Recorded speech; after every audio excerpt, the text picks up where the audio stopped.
भारतवासी के लिए राष्ट्रीय पर्व है। मैं इस अवसर पर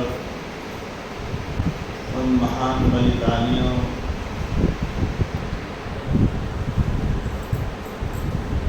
को नमन करता हूँ। समूचे देश को नमन करना चाहिए, उनका ऋणी होना चाहिए।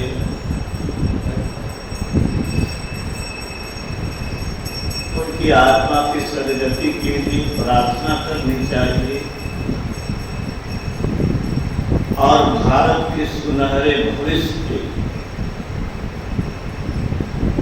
आने वाली पीढ़ी के लिए हम लोगों को उन महान बलिदानियों से प्रेरणा लेकर के उनके ऋण से उऋण होने के लिए उनके बताए राह पर उनके बड़े बलिदान नहीं दे सके, लेकिन राष्ट्र हित में, आने वाली पीढ़ी के हित में स्वयं भी मुस्तैद रहना, राष्ट्र कैसे मजबूत हो,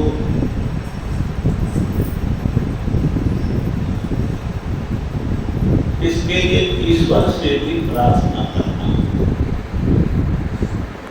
संत सत्ता से भी प्रार्थना करना। सिर्फ प्रार्थना करना नहीं, हमें भी देश की समस्याओं, देश के संकटों, विदेशी षड्यंत्रों, सनातन धर्मी पर हो रहे अत्याचार, देश विदेश में जिस तरह से साजिश चल रही है भारत के विरुद्ध में, एक बनकर के हमें इस दिशा में रहने की आवश्यकता है। यूं तो किसी भी मनुष्य के साथ कहीं भी अमानवीय व्यवहार हो, धर्म, जाति, संप्रदाय किसी भी नाम पर प्रताड़ित किए जाते हों, कोई भी संवेदनशील व्यक्ति, हृदयवान व्यक्ति व्यथित, चिंतित हो, यह स्वाभाविक है। आज जो हम लोग स्वतंत्रता दिवस मना रहे हैं, मैं सोचता हूँ कभी कभी ये धर्म के नाम पर जो विभाजन हुआ, ये बहुत ही दुखद घटना थी। कितने लोग मारे गए और धर्म संप्रदाय के नाम पर आज भी मारे जा रहे हैं। चिंताजनक स्थिति अभी बांग्लादेश में है। 1.5 करोड़ हिंदू सनातन धर्मी, राम श्री कृष्ण को मानने वाले आज कितनी बेघर स्थिति में है, कितने भयभीत हैं, जीना दुर्भर हो रहा है, उनकी संपत्ति में आग लगाई जा रही है, विभत्स घटनाएं हो रही है माँ बहनों के साथ, बच्चों के साथ। क्या जो सनातन धर्म विश्व का सर्वश्रेष्ठ धर्म,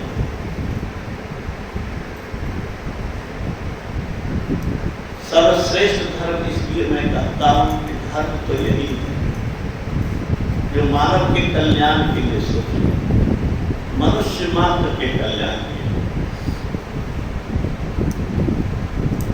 अहिंसा परमो धर्मः, सनातन के खून में है, डीएनए में।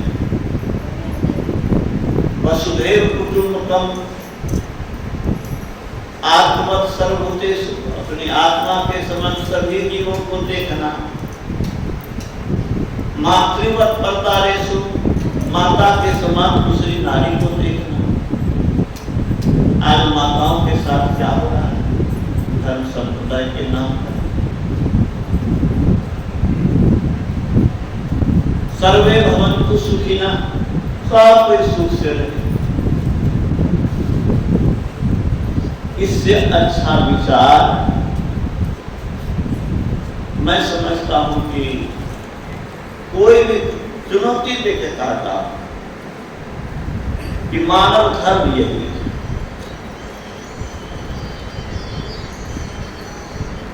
और सनातन धर्म मानवता सिखाता है, लेकिन अफसोस राम शिव कृष्ण की धरती,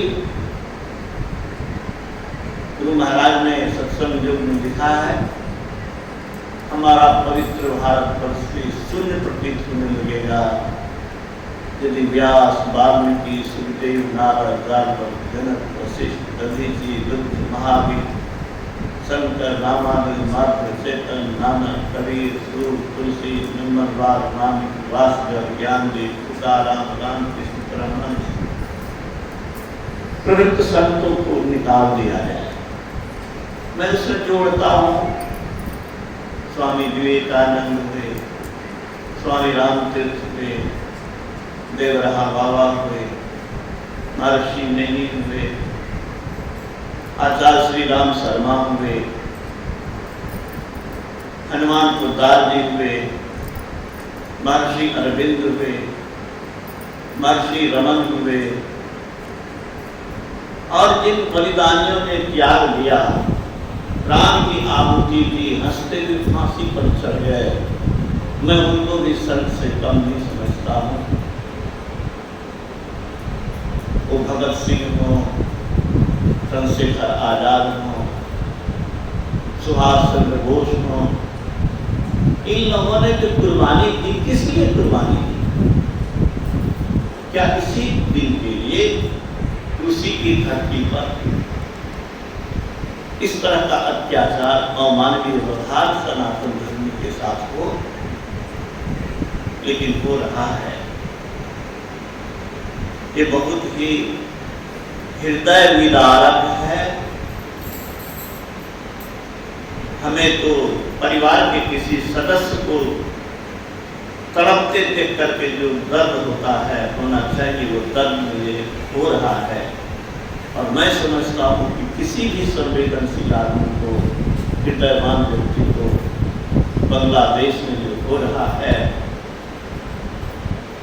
सनातन धर्म की बस्ती को घेर करके आग लगा रहा है, तो स्मरण आता है कि जैसे कभी कंस और कृष्ण के समय हुआ था, राम और रावण के समय हुआ था। राक्षस लोग जिस तरह से जुल्म उठाते थे, ऋषियों मुनियों, उनके यज्ञों को विध्वंस करते थे, आज भी शायद वही स्थिति बनी हुई है। मैं इस स्थिति में आयोजक लोगों को इस स्वतंत्रता दिवस को राष्ट्रीय पर्व के मनाने के लिए बहुत बधाई देता हूँ। और मैं तो चाहता हूँ कि हम लोगों में राष्ट्रीय भावना, राष्ट्र संस्कृति के लिए प्रेम नहीं, समर्पण नहीं, उसको तो बहुत बुरी निगाह से देखा गया। हमारे देश के चिंतकों ने लिखा, जिसको निज गौरव निज राष्ट्र का अभिमान है, वह नर नहीं पशु गिरा और मृतक समान। द्रौपदी ने हरी सभा में महावीरों को ललकारते हुए कहा था ये नपुंसकों की सभा है, ये मृतकों की सभा है। किसको कहा? जिसके पास बल पौरुष रहने के बावजूद भी चीर हरण हो रहा था, इज्जत लुटी जा रही थी, हरण हो रहा था, नग्न किया जा रहा था। आज भी तो वही स्थिति है। मृतक ही है वह जो इस स्थिति में चुपचाप बैठा है। हम कम से कम इन संकटग्रस्त लोगों के लिए प्रार्थना तो कर सकते हैं। ईश्वरी सत्ता से, संत सत्ता से, गुरु सत्ता से मैं चाहता हूं कि थोड़ी देर हम लोग उनकी सुरक्षा के लिए, उनके कल्याण के लिए हम लोग सामूहिक कुछ देर ध्यान करें और प्रार्थना करें हृदय से कि आपकी इच्छा से तो क्या नहीं हो सकता है। गुरु महाराज ने भी जब चीन ने पराघात किया था, युद्ध करके भारत के शांति दूत को क्षतिग्रस्त किया था, तो उन्होंने जो ललकारा था उसको आपने सुना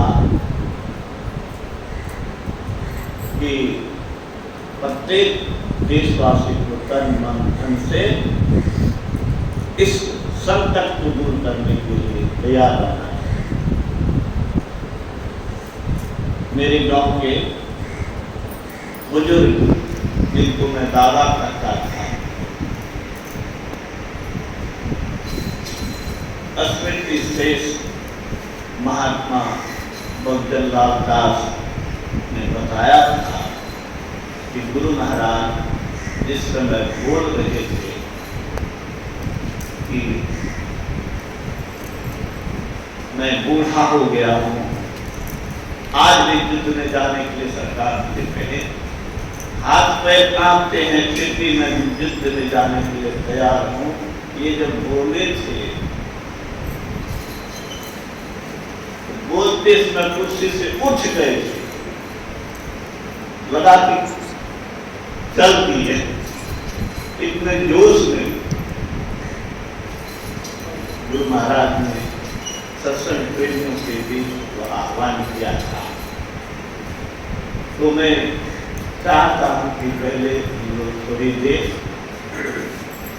मैं समझता हूं कि 10 मिनट में करना है, घड़ी देख लेंगे संजय जी, और 10 मिनट होने के बाद ही आप चाहे पूछ करेंगे। जो सनातन धर्मी पर या किसी भी समुदाय के ऊपर अत्याचार हो रहा है, उसकी प्राण रक्षा हो, उनके संकट टले, तो हम लोग ऋषि सत्ता, संत सत्ता, गुरु सत्ता, अव्यक्त सत्ता से ध्यान अभ्यास के माध्यम से प्रार्थना करें। इस राष्ट्रीय पर्व के अवसर पर श्री सद्गुरु महाराज